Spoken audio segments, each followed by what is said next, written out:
So what we have here is an idiomatic idea of when he says, whoever says to this mountain. Well, where was he standing when he's saying this?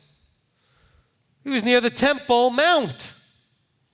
And he points and says, whoever says to this mountain, be cast into the sea, which was a idiomatic idea of the people. He said, who would say, remember what he said, no longer on this mountain will you worship Yahweh? He said that whole idea has to be cast into the people. They were holding it for themselves. He says, you do these things, but you keep others away from the truth. You keep others away from salvation. You keep others away from what they need because you lock it up and you hold it for yourselves. He said, whoever had faith, he says, it takes faith. He says, if you could say to this mountain, be removed and thrown into the sea, and does not doubt in his heart, but believes in what he says, it shall be done, and he shall have whatever he says.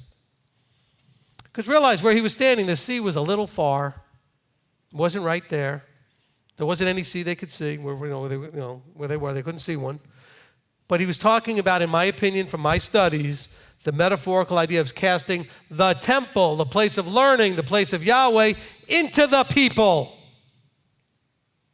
Instead of having it be locked up, isolated, and given out with an eyedropper. He says, if you could say that and really not doubt it. How? He says, and does not doubt in his heart. Now, what has Christianity taught you? Oh, whatever you're challenged with, this is your mountain, and you need to just cast it into the sea and have no doubt and blah, blah, blah, blah, blah, and then you'll have whatever you want. What's the context, though? The context is he walked into the temple.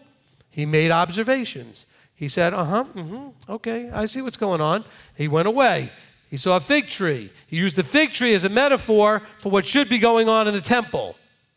He cursed the fig tree. He also said that he would destroy the temple.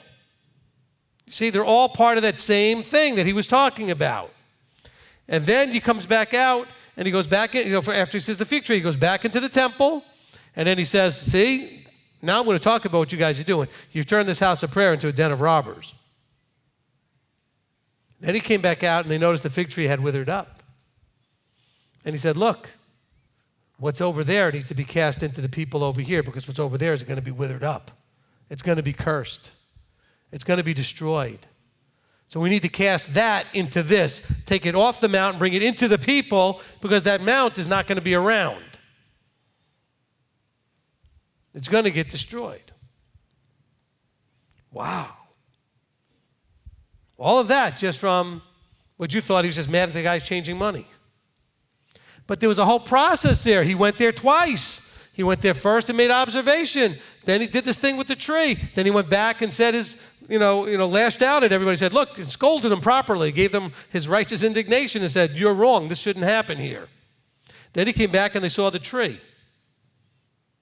See, he had just told them how bad and wrong they were and then came out and the tree was now withered. All of these things pointing to what was going to come in the future. But again, it's a heart issue. It's a heart issue. And this whole thing is he's going, look, do you understand? Do you have belief? What's going on in your heart? It says, can you say to the mountain to be removed? And where's your heart in all this? Because in verse 23 it says, you have to have no doubt in your heart. That's the goal. The goal is for us to become people without doubt in our hearts. That's what all of this heart of the matter, 43, 44 part. How many parts we're going to get to? This one's 43. It's all about understanding that the battle between fear and doubt and trust and belief goes on in the heart. That's where the battleground is. That is the field of battle for those issues. It's not in your head, it's in your heart.